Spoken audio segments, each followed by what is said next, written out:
kita akan mengetahui ya seperti apa Ombudsman menyoroti tarif SIM C yang diduga ya melebihi aturan ketentuan beberapa daerah di NTT.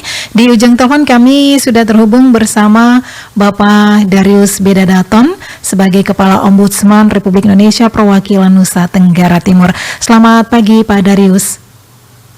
Selamat pagi Bu, selamat pagi Reriende. Salam sehat. Salam sehat Bu. Baik, Pak Darius ya dari Ombudsman sendiri menyoroti tentang tarif SIM C yang diduga melebihi ketentuan di beberapa daerah di Nusa Tenggara Timur. Ini seperti apa nih hasil yang sudah dicapai atau sudah diseleksi oleh dari tim Ombudsman itu sendiri, Pak?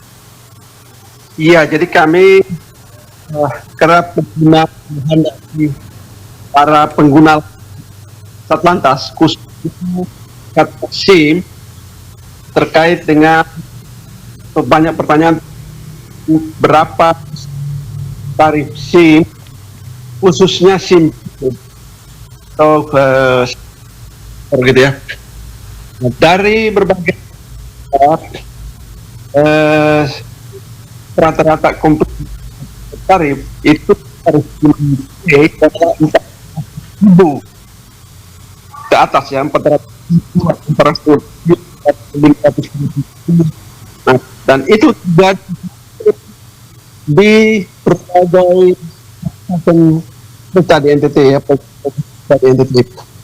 Sehingga hal ini saya akan di dalam rapat kerja reformasi birokrasi Polri yang diadakan oleh ini, dan saya hadir menyampaikan bahwa keluhan ditindaklanjuti dengan menertibkan Polres-Polres kabupaten kota yang memungut tarif melebihi ketentuan penerimaan negara dan pajak Polri yang dibuat dalam peraturan pemerintah. Ya. Di dalam peraturan pemerintah ini ditetapkan bahwa tarif SIM C itu adalah 100.000 dan perpanjangan 75.000. Ya, selain biaya psikologi yang biasanya ya 780, kemudian ada keterangan kesehatan bisa diurus di mana, boleh di puskesmas, di dokter dan seterusnya yang bervariasi ya. Dengan demikian hitung paling besar urusan SIM adalah 100.000 NTT ditambah dengan 20.000 dan ya paling 1.000 gitu ya. Nah ini sama ini kita tanpa yang benar, tanpa alur yang benar, tanpa kwitansi terusnya, sehingga saya mengatakan bahwa layanan perlu dibenahi dari sisi layanan dan terusnya, juga tidak merugikan negara juga, karena kalau satu hari itu pasti melayani 20 orang saja, itu dengan tanpa benar, itu artinya pungutan 25 kali 400.000 dalam satu hari itu kira-kira 10 juta. Saya 10 orang urus dalam satu hari 100.000, berarti satu hari ada pungutan 10 juta yang saya kalau tidak benar, kita juga tidak dapat kwitansi pembayaran dan sebagainya, maka saya kalau itu tidak masuk ke Polri, itu ada sekitar 10 juta per hari tidak masuk ke kas Polri. Baik. Jadi dikali 26 hari dan kira 260 juta. Begitu ya. Baik Pak Darius. Ya. Oke, jadi ini berdasarkan laporan ya dari pengaduan masyarakat begitu ya? Atau Betul. Oke, bukan hasil temuan inisiatif sendiri dari Ombudsman. Dan minta maaf Pak Darius, tadi ini kurang jelas ini ya, karena suaranya terputus-putus. Ini berapa? Apakah berapa nih laporan yang sebenarnya, ya pungutan yang sebenarnya yang sesuai dengan aturan ini berapa nih Pak Darius?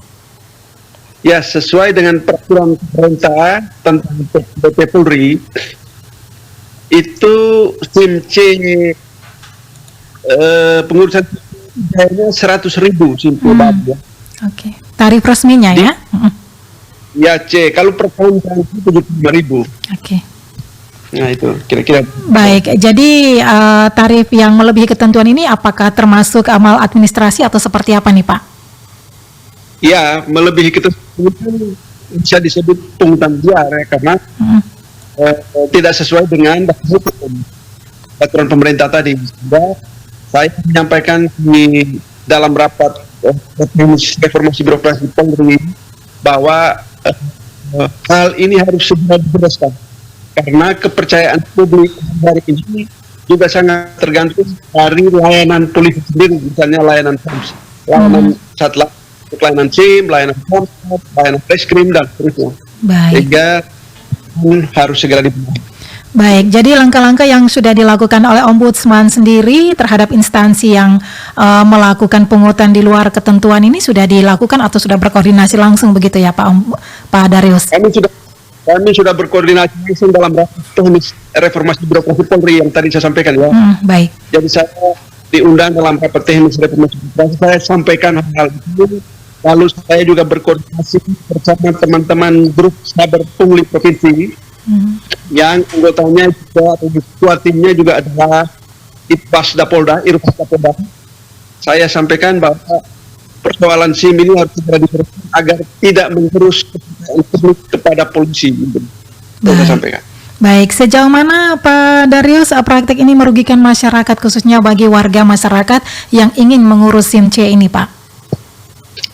Ya, praktek ini sangat dibutuhkan. Pertama, saudara bisa membayangkan bahwa orang tanpa melalui prosedur resmi, nah ini kan orang hanya cukup 400.000 untuk membawa persyaratan KTP, dia datang ke kantor lantas lalu mengutip untuk segera diuruskan tanpa alur dan prosedur resmi. Artinya tidak bisa mengendarai sepeda motor, tidak bisa diberikan SIM. Artinya berpotensi menimbulkan di jalan. Selain itu, adalah biaya yang tidak di store ke kas negara katakanlah, karena kita tidak dapat slip pembayaran. Dan kalau tidak di store tentu itu merugikan negara. Satu hari kemarin tadi saya sampai bisa 25 orang saja masih tarif 400.000 per hari 10 juta yang tidak tergaskan. Dikali 1 bulan 260 juta per bulan. Itu baru satu satlantas. Kita kalikan sekian banyak satlantas. Tentu merugikan sekali. Iya. Baik. Baik, Pak Darius, imbauan dari Ombudsman sendiri kepada masyarakat terkait dengan prosedur dan juga tarif resmi pengurusan SIM agar tidak menjadi korban pungli lagi seperti apa? Silakan. Iya, saya mengimbau pada masyarakat NTT khususnya pemohon SIM agar mematuhi seluruh persyaratan, alur dan prosedur layanan permohonan SIM. Jadi jangan mau melakukan permohonan SIM secara instan atau mentembak atau tidak melalui prosedur itu, sehingga kita harus mengeluarkan biaya lebih 100.000 tadi ya. Jika kita mematuhi semua itu, tentu kita harus membayar sesuai dengan tarif PNBP yang 100.000 tadi. Jadi kita jangan menggoda petugas kita untuk agar melakukan pelayanan SIM tanpa atau di luar prosedur, yang tentu saja merugikan tadi. Itu kita harapkan, dan kita juga berharap petugas kita di Satlantas juga mengarahkan seluruh pemohon untuk melalui prosedur resmi. Ya, begitu. Jangan sampai orang tidak bisa mengendarai sepeda motor pun dia bisa diberikan SIM, dan itu berpotensi menimbulkan kecelakaan di jalan gitu. Kira-kira begitu ya saran. Oke. Baik, Pak Darius, ini yang terakhir ya, selain saran yang sudah Anda sampaikan untuk tahun lalu ya, ini berapa banyak laporan masyarakat nih yang diterima oleh Ombudsman, Pak Darius? Ya, kami rata-rata setiap tahun, ya tahun lalu ada 1.000 lebih, 2 tahun lalu 1.000 lebih juga. Jadi kami rata-rata satu hari itu ya 100 laporan, sehingga dia satu tahun kira-kira 1.000 lebih lah. Laporan itu menyangkut semua dengan substansi semua, tidak hanya kepolisian saja ya, pertanahan, kepolisian ya, kesehatan, pendidikan, semuanya jumlahnya 1.000 lebih tadi ya. Jadi rata-rata satu bulan 100 laporan gitu. Baik, terima kasih Pak Darius untuk waktunya pagi ini. Ya, terima kasih Bu. Selamat pagi semua. Selamat pagi, selamat melanjutkan aktivitasnya Pak. Pagi Bu.